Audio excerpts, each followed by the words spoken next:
Welcome back to my channel learning continuous. ఈ topic మీకు ఏ సబ్జెక్ట్లో వచ్చి ఉండదు ఇంతవరకు.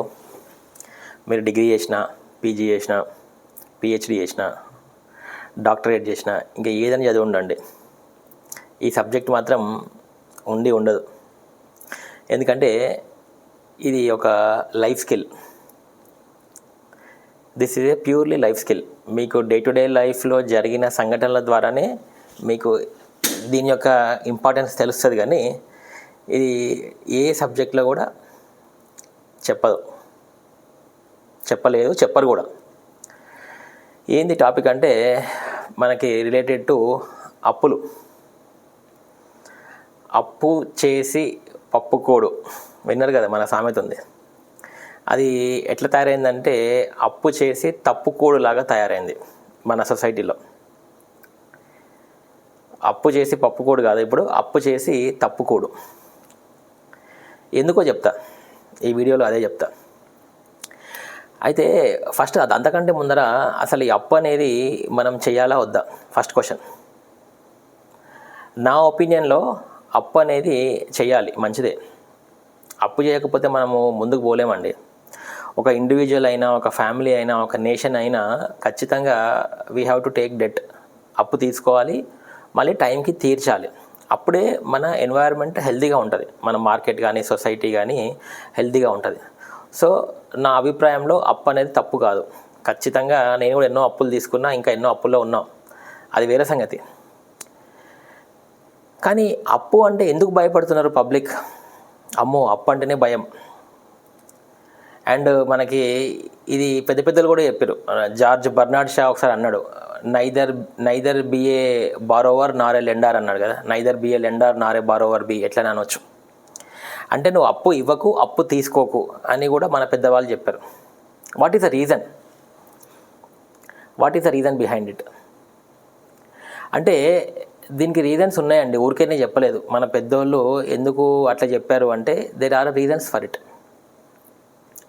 నేను నా రీజన్ చెప్తా, సరే వేరే వాళ్ళ రీజన్స్ నాకెందుకు, నా రీజనే చెప్తా. అసలు ఈ టాపిక్ ఎందుకు తీసినా అంటే ఇంత పొద్దున దీనికి ఒక రీజన్ ఉంది. యాక్చువల్గా ఇది ఇప్పుడు చేయట్లే వీడియో అండి, నిన్న రాత్రి చేసిన 11:30కి ఒక వీడియో చేసిన అండి. అది కొంచెము లైటింగ్ బాగాలేక దాన్ని మళ్ళీ డిలీట్ చేసేసి మళ్ళీ పొద్దున్నే చేస్తున్నాను. నిన్నెందుకు చేసిన రాత్రి 11:30కి అంటే నేను ఒక తమ్ముడికి నేను పొద్దున మాట ఇచ్చిన, అరే ఈరోజు నేను నీ మీద వీడియో చేస్తారా అని. ఆ తమ్ముడికి నిన్న పొద్దున్నే మాట ఇచ్చిన. మరి మాట ఇచ్చినప్పుడు నిలుపుకోవాలి కదా. అందుకోసం నిన్న నైటే వీడియో చేసిన, కానీ అది బాగా రాలేదు, కానీ లైటింగ్ బాగాలేదని చెప్పి ఇప్పుడు చేస్తున్నాం. ఏంది ఈ కథ ఏంటిది అని అంటే, ఆ తమ్ముడు ఎవరు అంటే ఆంధ్రప్రదేశ్ నుంచి ఒక తమ్ముడు ప్రిపేర్ అవుతున్నాడు అనమాట. ఆయన పేరు శ్రీను, ఒరిజినల్ నేమే, నేను ఫుల్ నేమ్ చెప్తలే. తమ్ముడు చెప్పు, నీకోసమే చేస్తున్నా ఈ వీడియో, ఓకే? విను నువ్వే, నేను చెప్పినా కదా నీకు పొద్దున. సో ఏంటిది, ఎందుకు అంటే మొన్న మార్చి 24కి ఒక ఫోన్ కాల్ వచ్చింది. కంటిన్యూస్గా వస్తున్నాయండి. నేనేమో పనిలో ఉన్నా, ఫోన్ చేస్తారు ఎవరో కొత్త నెంబర్ నుంచి. యూజువల్గా మనకి అన్ని ఫోన్ కాల్స్ వస్తే కొంచెము ఎవరో తెలిసిన వాళ్ళే అనుకుంటాం కదా, 1-2 వస్తే ఎవరో కస్టమర్ కేర్ అనుకుంటాం. కానీ అన్ని ఫోన్ కాల్స్ చేస్తుంటే కంటిన్యూస్గా ఒక 5-6 ఫోన్ కాల్స్ వస్తే నేను సరే ఎవరని చేసి ఎత్తితే, అన్న నా పేరు శ్రీను అన్న, నేను ఆంధ్రప్రదేశ్ ఏపీఎస్సికి నేను చదువుతున్నా అన్న, నా సో అండ్ సో అని చెప్పి డీటెయిల్స్ చెప్పి, ఏంద్రా అబ్బాయి నీకు సంగతి ఏంటిది అని అంటే, అన్న నేను పొద్దునుంచి ఇక్కడనే లైబ్రరీలో కూర్చున్నా అన్న, ఇంటి రెంట్ కట్టాలన్న, తింటలే అన్న, కళ్ళు తిరుగుతున్నాయి. మెసేజ్లో ఇవన్నీ వాట్సాప్లో ఏంటంటే, అన్న కళ్ళు తిరుగుతున్నాయి అన్న, నిద్ర వస్తుందన్న, తినలే అన్న, పొద్దునుంచి తినలే అన్న. ఆ రోజు సాయంత్రం 8:30 అవుతుంది టైం, పొద్దునుంచి తినలేదట సార్. అయితే నన్నేం చేయమంటావురా, నేను ఎవరో నీకు తెలియదు, నువ్వెవరో నాకు తెలియదు అంటే, అన్న నువ్వు నాకు తెలుసు అన్న, నువ్వు యూట్యూబ్ వీడియోలు చేస్తావు కదా, నీ వీడియోస్ అన్నీ చూస్తా, అది అని చెప్తున్నాను అనమాట.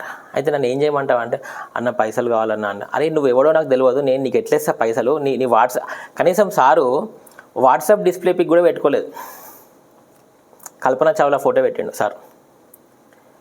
సరే ఏందిరా నీ బాధ ఏంటంటే, అన్న ఇంట్లోకి పోలేదన్న, మా ఓనర్ నన్ను ఇంటికి రానిస్తలేదు, పైసలు ఇచ్చేదాకా ఇంటికి రానిస్తలేదు, అది ఇది అని అంటే, మరి నన్ను ఎందుకు అడుగుతున్నారా, మీ దోస్తులను అడగొచ్చు కదా, చుట్టాలను అడగొచ్చు కదా అంటే, అన్న ఎవరు ఇస్తలేరు అన్న, అది అని అన్నాడు అనమాట. సరే నాకు ఒక్క సింపతి ఎక్కడుండే అంటే పాపం చదువుకుంటుండే కదా, కానిస్టేబుల్ ప్రిపేర్ అవుతున్నా అన్నాడు. మనం అట్లాంటి పీపుల్ని అశోక్ నగర్లో చాలా చూసి ఉన్నాం కదా లాస్ట్ 2-3 ఇయర్స్గా. ఎక్కడనో ఒక సింపతి, పాపం చదువుతున్నాడు పిల్లగాడు, మన ఎవరు దారి లేక నాకు ఫోన్ చేసిండు కదా అన్నిసార్లు అని ఒక సింపతితో, సరే ఏందిరా నీకు ఎంత కావాలా అంటే, అన్న ఒక 1300 ఇయ్యన్నా అన్నాడు. నేను ఒక్క నెంబర్ కూడా మార్చట్లేదండి, మీరు కావాలంటే ఆ పర్సన్ కూడా కనుక్కోవచ్చు ఎవరన్నా కనుక్కో. నేను ఫుల్ నేమ్ చెప్తలే, ఎందుకు అంటే ఇది ఆ పర్సన్ మీద రివెంజ్ కాదు. ఇట్ ఈస్ నాట్ అబౌట్ వాడిని ఎవరినో ఆ క్యాండిడేట్ని నేను తక్కువ చేయాలని కాదు. It is about the learning. ఎందుకంటే నా ఛానల్ లెర్నింగ్ కదా, లెర్నింగ్ కంటిన్యూస్. మనకి డే టు డే లైఫ్లో జరిగే ఇన్స్టెన్సెస్ ద్వారానే మనం మారాలండి. మనం ఎవరినో వాడిని తక్కువ చేయాలి, వీని తక్కువ చేయాలి, నన్ను నేను తక్కువ చేసుకోవాలి, లేకపోతే ఎవరినో క్రిటిసైజ్ చేసి ఇన్సల్ట్ చేస్తే నాకేం రాదు. కానీ మన ఎవ్రీడే జరుగుతున్న వాస్తవాల నుంచి మనం లెసన్స్ నేర్చుకోవాలి. నేర్చుకోకపోతే దెర్ ఈజ్ నో యూస్. అవునా కదా? ఇప్పుడు ఆ క్యాండిడేట్కి నేను డైరెక్ట్గా పబ్లిక్లో చెప్తున్నాను, నేను ఆయననేమి ఇన్సల్ట్ చేయట్లే, ఆయననే బాగుపడతాడు తర్వాత ఇన్ ఫ్యూచర్, ఇంకా ఇన్ ఫ్యూచర్ బాగుపడతాడు. ఇదొక స్పీడ్ బ్రేకర్ లాగా పనిచేస్తుంది. సరే, coming back to the story. అయితే నేనేం చేసిన అంటే, సరే పాపం చదువుకుంటున్నా అన్నాడు కాబట్టి 1300 అడిగినాను. అడిగితే సరే నేనేం చేసిన, ఒక 1000 రూపాయలు ఇచ్చిన. అరే నువ్వు నాకు ఎవడో కూడా తెలియదు, నువ్వు నాకు ఫోన్ చేసినావు, కనీసం నీ ఫోటో కూడా లేదు, నువ్వేమైనా మందు షాప్ ముందర నిల్చొని మందు కోసం అడుగుతున్నావు అని అడిగిన. అప్పటికి కూడా లేదన్నా, అట్లా అంటావన్నా, అన్న నీ గురించి వీడియోస్ అన్నీ చూస్తా అన్నా అని. నీకు తెలుసు కదా అప్పటికి ఎట్లుంటారు, సాఫ్ట్ వాయిస్, మంచిగా సాఫ్ట్గా అన్న అట్లా అనొద్దన్న అన్న అని 1000 రూపాయలు నేను ఇచ్చిన. సరేరా భయ పోతే పోయినాయి, చదువుకుంటుండు కదా అని. అయిపోయిందా? మళ్ళీ అర్ధగంటకు ఫోన్ చేసిండు. అన్న మా ఇంటి ఓనరు ఒప్పుకుంటే అన్న 1300 ఇస్తే కానీ ఒప్పుకోవట్లే అన్న, మిగతా 300 కూడా. అరే నేనేమో నీకు అప్పున్నా నారా పోయినా అన్న. నేనన్నా పోయి మీ ఓనర్కి చెప్పు, ఈ 1000 రూపాయలు తీసుకోమను, ఇంకా 300 తర్వాత ఇస్తా అని చెప్పు, అది ఇది అని నేను చెప్తే, అన్న సరే అన్న ఏదో ఒకటి చేస్తాను అన్న, కనీసం కర్రీకి కూడా పైసలు లేవన్నా, పైసలు లేవన్నా అంటే 100 రూపాయలు వేసిన. అంటే నేను ఎంత ఇచ్చిన? 1100 రూపీస్. ఇది చాలా చిన్న అమౌంట్ అండి, చాలా చిన్న అమౌంట్. అసలు దీని గురించి నేను మాట్లాడొద్దు, ఈ వీడియో కూడా చేయొద్దు. ఎందుకంటే మనలో చాలామంది వేలు వాళ్ళకి వీళ్ళకి ఇస్తారు, దట్స్ ఓకే. కానీ ఇక్కడ పాయింట్ చిన్న అమౌంటా పెద్ద అమౌంటా అన్నది కాదు. It is not about the point small అమౌంటా బిగ్ అమౌంట్ అన్నది కాదు. ఇక్కడ పాయింట్ ఏంటంటే మన యాటిట్యూడ్, మన లైఫ్ స్టైల్, మనం దాని గురించి తెలుసుకోవాలి. నువ్వు 50 రూపాయలు ఇచ్చినావా 100 రూపాయలు ఇచ్చినావా అనేది పాయింట్ కాదు.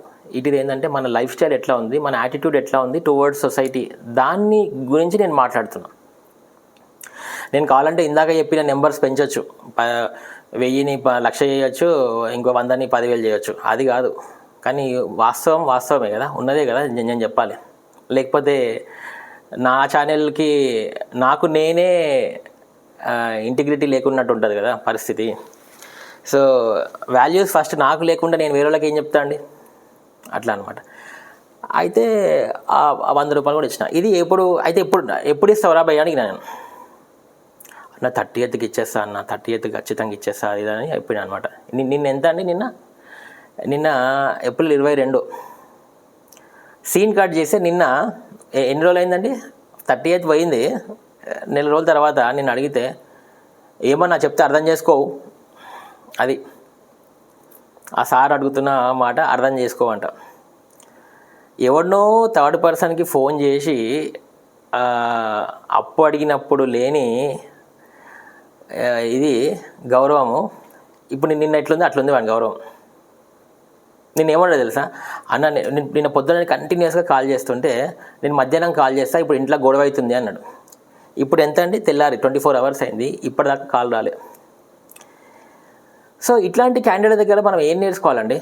ఇట్లాంటి క్యాండిడేట్లను చూసినప్పుడే ఈ జార్జ్ బర్నార్డ్ షా కానీ మన పెద్ద మనుషులు కానీ చెప్పిరనమాట, అరే neither be a lender nor a borrower be.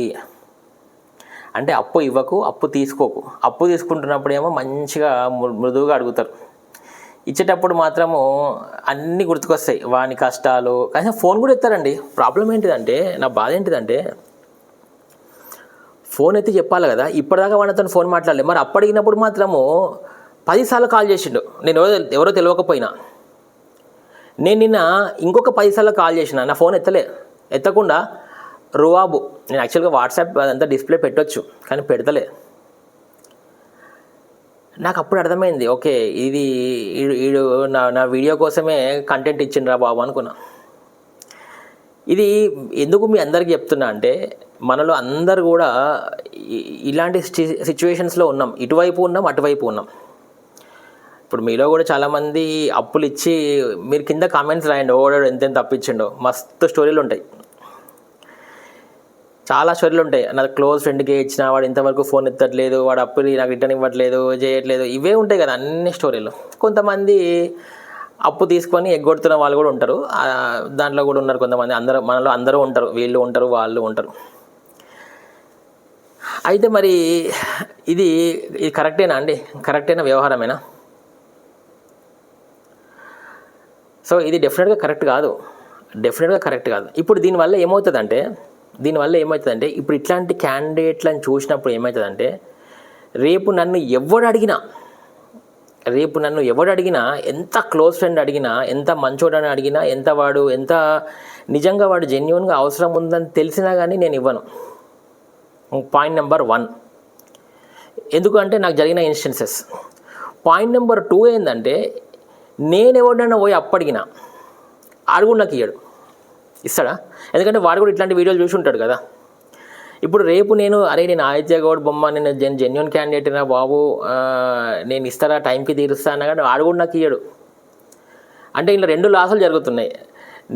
నేను నిజంగా జెన్యున్గా ఉన్నోడికి నేను ఇవ్వను, నేను జెన్యున్గా ఉన్నప్పటికీ నాకు ఇవ్వడు. ఎవరు? ఇట్లాంటి వాళ్ళ వల్ల ఇది జరుగుతుంది. That is the problem. సొసైటీలో రిలేషన్స్ అన్నీ పాడవుతాయి. ఇప్పుడు చూడండి, మీరే చూసుకోండి, మీ ఫ్యామిలీలో కట్టిన రిలేషన్స్ అన్నీ కూడా పైసల విషయంగా కట్ అయి ఉంటాయి కదా. Mostly 90% of the relations cut అయ్యేది డబ్బుల విషయంలోనే అయి ఉంటుంది. ఇంకొక 10% ఈగోస్ వస్తాయి. వాడు నన్ను మాట్లాడేలే, నేను మాట్లాడలే, నన్ను విలువలే, నన్ను ఖాదర్ చేయలే, అది చేయలే, ఇది చేయలే కదా. ఇంతే కదా ఉండేది. అట్లా దానివల్ల అవుతాయి అనమాట. అయితే 90% ఫైనాన్షియల్స్, 10% ఈగోస్. అఫ్కోర్స్ బయట చూసుకుంటేనేమో అమ్మాయిలను కూడా అంటే అది వేరే సంగతి. డబ్బు ఒకటి, ఉమెన్ ఒకటి, ఇవన్నీ రిలేషన్స్ని పాడు చేస్తాయి. ఫ్రెండ్స్ మధ్యలో నేను చెప్పేది, ఫ్రెండ్స్ మధ్యలో డిస్టర్బెన్స్ వచ్చింది అంటే డెఫినెట్గా అది ఐదర్ డబ్బు అన్న అయి ఉంటుంది, లేకపోతే అమ్మాయిల విషయం అన్న అయి ఉంటుంది, లేకపోతే మ్యాక్సిమం ఈగోలు అన్న అయి ఉంటాయి. ఈ 3 కాకుండా ఇంకా రిలేషన్స్ పాడు కావండి. మరి మీరు అడగచ్చు, ఏందన్నా ఒక 1000 రూపాయల కోసమే నువ్వు ఇంత పెద్ద వీడియో చేస్తున్నావు ఏంటిది అంటే, నేను ఇందాక చెప్పిన ఆన్సరు 1000 రూపాయలని కాదు. మీరు అనొచ్చు, అన్న మేమైతే 20,000, 30,000, 1,00,000 రూపాయలు కూడా పోగొట్టుకున్నాము ఫ్రెండ్స్ దగ్గర, మేము ఎప్పుడు కూడా ఇంత బాధపడలేదు అని మీరు అనొచ్చు. దానికి ఒక ఆన్సర్ చెప్తా అండి. ఇప్పుడు మీరు గుడికి వెళ్తారు, గుడి బయటకు రాగానే మీ చెప్పులు పోతే వేరే చెప్పులు వేసుకొని పోతారా? అంటే మీ చెప్పులు ఎవడో ఎత్తుకపోయింది కదా అంటే మీరు ఇంకోళ్ళు చెప్పులు వేసుకపోతారా అండి? అట్లనే మిమ్మల్ని ఎవరో మోసం చేసిరు కదా అని మీరు ఇంకొకళ్ళని మోసం చేస్తారా? మీకు ఎవడో అప్పు తీర్చలేదు కదా అని మీరు ఇంకొకళ్ళు అప్పు తీర్చకుండా ఉంటారా? అది ఎంతనా కానండి, రూపాయి కానీ 2 రూపాయలు కానీ, it is not about the quantity, it is about the matter. Money ఎంతనగా, అది కదా మనం మాట్లాడుతుంది. పెద్దోళ్ళు చాలా డబ్బుకి గౌరవం ఇస్తారండి. ఇప్పుడు ముఖేష్ అంబానీ కానీ, లేకపోతే ఎంత పెద్దలని తెచ్చుకోండి. మనం ఉన్నాడు కదా గుండు CEO లలితా జ్యువెలర్స్. డబ్బు ఎవరికి ఊరికేనే రాదు అంటాడు. వస్తుందా అండి ఊరికేనే డబ్బు వస్తుందా? ఇప్పుడు నేను ఆఫీస్లో ఉన్నా, పొద్దున 8 నుంచి రాత్రి 8:30 దాకా లేవకుండా పనిచేస్తా అండి. ఊరికే ఇస్తాడా నా బాస్ నాకు డబ్బులు? మరి ఇంత హార్డ్ వర్క్ చేస్తేనే నువ్వు సర్వైవ్ అయితేనే నీకు డబ్బులు వస్తాయి. నేను ఇట్లాంటి డబ్బులని ఎవరికో ఎందుకు ఇవ్వాలా? అది 1 రూపాయి అయినా కావచ్చు. ఇప్పుడు నా కంపెనీ నాకు నా శాలరీకి మించి 1 రూపాయి అని ఇస్తుందా? తీసుకో అయితే నువ్వు ఎక్కడ పోతావు అంటదా? ఏదైనా ఇస్తుందా అండి? అట్లా ఏదైనా కంపెనీ కానీ, బ్యాంకు కానీ, ఎక్కడైనా పర్లేదు 1 రూపాయే కదా ఎక్స్ట్రా తీసుకో. రూపాయే, నేను ఎక్కువ మాట్లాడతాను, రూపాయే. పెద్ద పెద్ద కంపెనీసు, పెద్ద పెద్ద ఆర్గనైజేషన్స్ ₹1 దగ్గర అంత ఖచ్చితంగా ఉన్నప్పుడు మనము హ్యూమన్ బీయింగ్స్, కామన్ పీపుల్ మనం ఎందుకు ఖచ్చితంగా ఉండొద్దు? ఎవడు చెప్పిండండి నువ్వు నీ డబ్బులు నువ్వు అడిగితే అవతల వాడు నిన్ను తక్కువ అంచనా వేస్తాడు? ఇప్పుడు నేను వాడిని ₹1000 అడుగుతున్నా, నేను తక్కువ అవుతానా? ఎవడన్నా నన్ను తక్కువ అంటే వాడు మూర్ఖుడు అంట. నేను అరే నీకు డబ్బు విలువ తెలియదంట. నాకు తెలుసు డబ్బు విలువ, నాకు డబ్బు అంటే గౌరవం ఉంది. నువ్వు ఏది మన ఏందండి ఏం పండుగ అది? దీపావళి పండుగకి లక్ష్మీ పూజ చేయడం కాదు, అది గొప్పతనం కాదు. లక్ష్మీదేవిని ఎట్లా గౌరవించాలో తెలుసుకోవడం గొప్పతనం. లక్ష్మీ పూజ చేసి ఇల్లు దులుపుకొని ఆ రోజు పూజలో డబ్బు కట్టలు పెట్టి పూజ చేస్తే దట్ ఈస్ నాట్ గ్రేట్. నువ్వు గౌరవించాలంటే ధనమును ప్రేమించు, గుడ్, కానీ అంతకంటే ఎక్కువ గౌరవించాల. చూస్తుంది ఆమె, లక్ష్మీదేవి చూస్తుంది, అరే వీడు ₹1 ఎట్లా సేవ్ చేస్తున్నాడు. ఇప్పుడు మనం ఉన్నామండి, మనము డబ్బు కింద పడితే డైరెక్ట్ జేబులో వేసుకోము, తీసుకొని కళ్ళకి అద్దుకున్నాకనే జేబులో వేసుకుంటాం, అవునా కదా? మనకి ఇంట్లో ఎక్కడనో షెల్ఫ్లనో ఎక్కడనో మనము జేబులో నుంచి సోఫాలో కింద పడిపోతే ₹1 దొరికితే తీసుకుపోయి చెత్తబుట్టలో పడేస్తామా? జాగ్రత్తగా గల్లపెట్టెల్లో ఎక్కడనో పెడతాం. అంటే ₹1 అంత వాల్యూ ఇస్తాం. ఇట్ ఈస్ మనీ కదా, మనకు మనీ ఈజ్ మనీ. అది ₹1,00,000 కాదు. అట్లా గౌరవించే సంప్రదాయం మనకు నేర్పించరు. మరి అంత గౌరవిస్తున్న డబ్బుని ఎవడికో దుబారా ఎందుకు చేస్తామండి? ఎవడికో ఇచ్చి వాడు డబ్బు ఇవ్వకపోయినా కానీ పర్వాలేదు లేరా, ఆడు మన దోస్తే కదా, అది రాంగ్. ఎందుకంటున్నా అంటే భగవద్గీతలో శ్రీకృష్ణుడు చెప్పిండు, ఏం చెప్పిండు? అపాత్ర దానము మంచిది కాదు, అపాత్ర దానం ఎప్పుడు చేయొద్దు.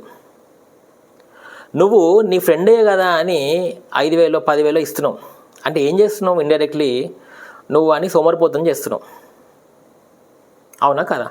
ఇప్పుడు మనం అంటలేమా అండి గవర్నమెంట్ని, ఇప్పుడు నీ హార్డ్ అండ్ మనీ గవర్నమెంట్ వాళ్ళు ఆ సబ్సిడీలు ఈ సబ్సిడీలు అందరికీ ఇస్తుంటే మనం ఏం చెప్తున్నాం? అరే నా డబ్బులు నా ట్యాక్స్ పేయింగ్ అమౌంట్ నువ్వు వాళ్ళకి ఎట్లా ఇస్తావు, వీళ్ళకి ఎట్లా ఇస్తావు అని తిడుతున్నాం కదా. మరి అట్లా నువ్వెట్లా ఇస్తావు? నువ్వు నీ ఫ్రెండ్కి డబ్బులు ఇచ్చి వాడిని సోమరిపోతులు ఎందుకు చేస్తున్నావు? Absolutely wrong. నీకు నీ ఫ్రెండ్ మీద ప్రేమ ఉంటే, నేను ఒక ఎగ్జాంపుల్ నేను చెప్తా అండి. నీ ఫ్రెండ్ మీద ప్రేమ ఉంటే వాడు ప్రాబ్లం సాల్వ్ చేయడానికి ట్రై చేయి. ఫర్ ఎగ్జాంపుల్ వాడికి ఉద్యోగం లేదనుకో, ఉద్యోగం లేకపోతే ఆయనకి 10,000 ఇవ్వకు, వానితో 2 రోజులు తిరుగు, నువ్వు ఆయనకి ఉద్యోగం వచ్చేటట్టు చెయ్యి, దగ్గరుండు, ఆయనకి మంచి మాటలు చెప్పి, నీ దగ్గర డబ్బు ఉన్నా ఇవ్వకు అంటున్నా. వాడితో తిరుగు, వానికి ఉద్యోగం ఇప్పి, వానికి స్కిల్స్ కావాలంటే నేర్పించు. అది నువ్వు నీ ఫ్రెండ్కి చేయాల్సిన పని. అంతేగాని నీ దగ్గర 10,000 ఉన్నాయి, నువ్వు ఉన్నప్పుడు ఇరా అంటే ఆడేం చేస్తాడు? వాడు బద్ధకానికి ఇది ఒకటి యాడ్ అవుతుంది, ఇంకా వండుకుంటాడు. ఎన్ని రోజులు అయినా కానీ ఇంకా అదే మాట చెప్తాడు, అరే నాకు ఎవరు ఉద్యోగం ఇస్తలేరురా, నాకు ఏది ఇస్తలేరురా, నాకు కష్టాలు ఉన్నాయిరా అంటాడు. అది కాదు కదండి, that is not the right way. నీకు నీ ఫ్రెండ్కి హెల్ప్ చేయాలంటే డబ్బు పరంగా హెల్ప్ చేయకు, వానికి ఉపాధి కల్పించడానికి హెల్ప్ చేయు, వానికి దగ్గరగా ఉండు, 4 మాటలు చెప్పు, వానికి స్కిల్స్ నేర్పించు, వాని కోసం 2 రోజులు తిరుగు. That it self is an investment. Free money ఎప్పుడు ఎవరికి ఇవ్వద్దండి, ఫ్రీ మనీ ఎవరికి ఇవ్వద్దు, మనం ఎవరి దగ్గర కూడా ఆశించొద్దు కూడా. That is the wrong thing. నాకు వాడు ఫ్రీగా ఇస్తే బాగుండు, వీడు ఫ్రీగా ఇస్తే బాగుండు, ఎందుకు ఎవరు ఇస్తాడండి? ఎవడని ఇస్తాడా అండి? అయితే మీరు అనొచ్చు, అంత డబ్బులు ఉన్నాయి కదా ఏం చేసుకుంటారా? మనం ఇప్పుడు నేను అంటా అనుకో, అరే అల్లు అర్జున్ మొన్న పాన్ ఇండియా స్టారు ఒక్క పుష్ప 2కే 300 crores తీసుకుంటాట, ఇట్ ఈస్ బహిరంగంగా 300 crores అల్లు అర్జున్కి ఫ్రీగా వచ్చినాయి 300 crores. అల్లు అర్జున్ ఎంత కష్టపడ్డాడండి? మనమన్నా గడ్డి తింటాం పోయి ఆకలేస్తే, అట్లాంటి హీరోలు సంవత్సరం పొడవునా వాళ్ళు డైటింగ్ చేస్తారు, ఎక్సర్సైజ్ చేస్తారు, అవన్నీ హార్డ్ వర్క్స్ కాదా అండి? మనం ఊరికేనే మాట్లాడతాం సినిమా హీరోల గురించి, ప్రభాస్ అంత సంపాదిస్తుండు, అల్లు అర్జున్ ఇంత సంపాదిస్తుండు, కానీ వాళ్ళ వెనకాల ఉన్న కష్టము ఎవరికైనా తెలుసా? నువ్వు ఉండు చూద్దాం ఒకరోజు ఉపవాసం లేకపోతే డైటింగ్ చేస్తూ. So everyone have their own efforts. ఇప్పుడు మనం పెద్ద వాళ్ళని చూసి వాడు అంత సంపాదించి అనుకుంటాం, కానీ మరి వాళ్ళ ఎఫర్ట్స్ కూడా ఉన్నాయి కదండి. ఇప్పుడు ఒక కంపెనీ CEO గాడు సంపాదిస్తున్నాడని మనము వాడి మీద పడి ఏడుస్తాం, కానీ వాడు రాత్రి భాగాలు, మనమైతే 9 hours లాగౌట్ చేసి వెళ్ళిపోతాం, కానీ వాడు 19 hours చేస్తాడు. శనివారం ఆదివారం కూడా ఉండదు, పని చేస్తూనే ఉంటాడు. మరి ఆ ఎఫర్ట్స్ని మనం గుర్తించమా? అట్లాంటి సీఈఓ